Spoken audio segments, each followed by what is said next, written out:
நீங்கள் எல்லோரும் என்னிடத்தில் வாருங்கள், நான் உங்களுக்கு இளைப்பாறுதல் தருவேன். நீ எப்பேற்பட்ட பாடுகள் மத்தியில் கடந்து போனாலும் சரி, எப்பேற்பட்ட உபத்திரத்தின் பாதையில நீ கடந்து போனாலும் சரி, கடன் பிரச்சனையா, தீராத வியாதியா, ஆனா இயேசு சொல்லுகிறார், என்னை நோக்கி பாருங்கள் சொல்லுகிறார், என்னை நோக்கி கூப்பிடுங்கள் சொல்லுகிறார். நீங்கள் என்னை நோக்கி கூப்பிடும் போது நீங்கள் அறியாத எட்டாதமான பெரிய காரியங்களை செய்கிறவர் இயேசு கிறிஸ்து.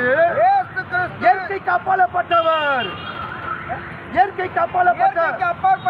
அவர் அதிசயமானவர், அவர் அற்புதமானவர். இந்த உலகத்துல ஒரு தெய்வம் ஒன்று இருக்குமானா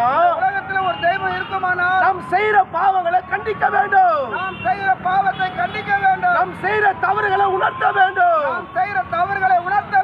அவர்தான் உண்மையான இயேசு கிறிஸ்து, அவர்தான் ஆண்டவராக இயேசு கிறிஸ்து. அவர் அதுதான் சொல்லுகிறார், பாவம் செய்யாதன்னு சொல்லுகிறார்.